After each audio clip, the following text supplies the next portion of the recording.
One of a brother was questioning, is Allah and Yehovah ఇద్దరు ఒకటేనా? ఇది నాకు మీరు సేల్స్ పిచ్ ఇస్తున్నారు అనిపిస్తుంది.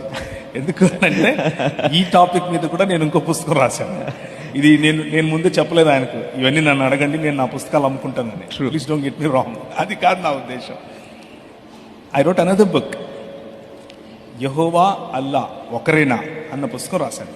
మీకు ఈ ప్రశ్నకు సంబంధించిన లోతైన అధ్యయనం కావాలంటే ఆ పుస్తకం కూడా పంపిస్తాను. అయితే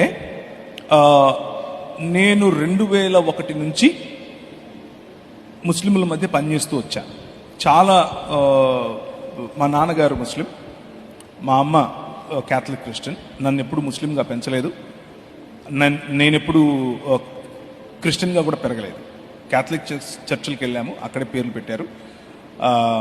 పెరిగిన తర్వాత నేను ప్రభువుని తెలుసుకున్న తర్వాత నేను ఒకరోజు హైదరాబాద్లో నాకు ఒక ముస్లిం మిత్రుడు వచ్చి, నువ్వు క్రీస్తును దేవుడని ఎందుకు నమ్ముతున్నావు, అది తప్పు, మీ బైబిల్ చెడిపోయింది, క్రీస్తు నిజానికి దేవుడు కాదు, ఒక ప్రవక్త మాత్రమే అని చెప్పినప్పుడు నేను ఛాలెంజ్ చేయబడ్డాను.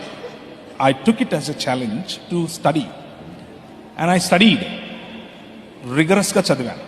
నేను ఈ టాపిక్ చదవటం మొదలు పెట్టక ముందు నా జుట్టు నల్లగా ఉండేది. టాపిక్ మొదలు పెట్టిన తర్వాత ఒక 8 నుంచి 10 నెలల తర్వాత అద్దంలో చూసుకుంటే జుట్టు తెల్లగా అయిపోయింది. ఇప్పుడు రంగేసుకున్నా, మీరు పొరపాటు పడకండి.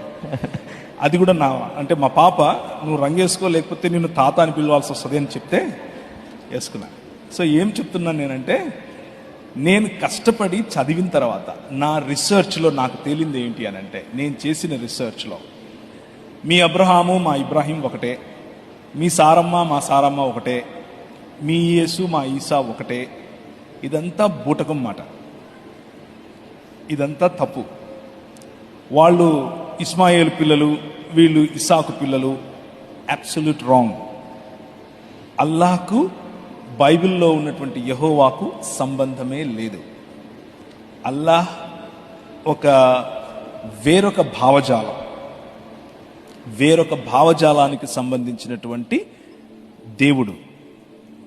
క్రీస్తు అలాగే త్రియేక దేవుడైనటువంటి బైబిల్లో చెప్పబడిన దేవుడు, ఆయనకు పోలిక లేదు, ఎక్కడ లేదు, ఏ గ్రంథంలో లేదు, ఖురాన్లో అస్సలు లేదు.